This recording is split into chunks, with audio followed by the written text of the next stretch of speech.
Ito si brother sa harapan ko, si brother Willie. Hindi naman talaga siya sanay pa sa mabilis na pacing ng takbo.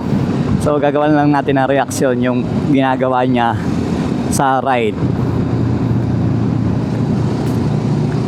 Tama yung ginagawa niya sa ngayon kasi medyo mabagal ang takbo. Pero pag mabilis-bilis, nag-overshoot siya. Dapat ang ginagawa niya, katulad yan, approach ng pakaliwang kurbada, kain ng konti sa kanan, bubuelo ka. Ayun. Tapos ang tingin sa dulo, pagmasdan nyo ako mga boss, hindi ko naapakan yung dilaw na linya. Pero dito lang ako naglalaro sa linya ko. Habang hindi mo pakita yung dulo ng kurbada, tapos sila tumatawid, ako, naka-stay lang ako dun sa loob ng aking linya. Sikapin nyo mga boss, kung nagmumotor kayo at mabilis kayo magpatakbo, huwag kayong kakain ng linya ng kabila para hindi kayo maaksidente.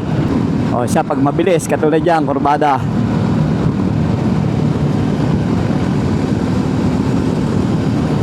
Tama ang ginawa niya ngayon. Pero minsan nag-overshoot siya eh. Hindi niya kayang ihiga yung kanyang motor. Tulad yan, mali yan. Kinain niya agad yung linya. Ang nangyari, kinain niya yung linya ng kasalubong. Every time na liliko kayo, kung saan kayo liliko, kakain muna ako sa kabila. Katulad dito, liko kanan, kain muna sa kaliwa. Ayan o, overshoot siya. Ayan o, diba? Hindi man siya tumuloy kasi pinareno niya.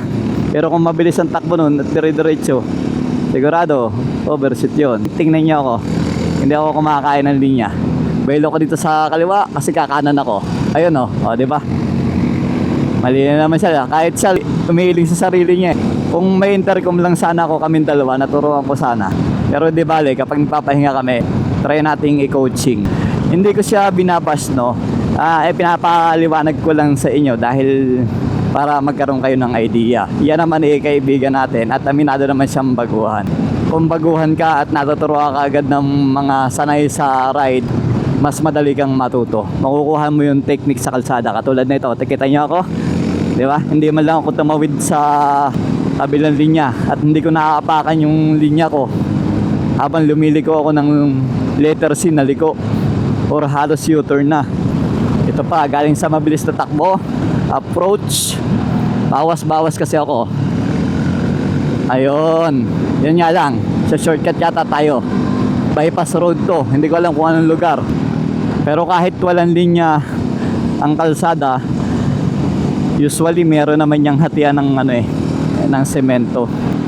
Sana may natutunan kayo mga boss kahit kaunti doon sa aking explanation pagdating sa kurbada. Yung approach, tamang tingin, tamang liko.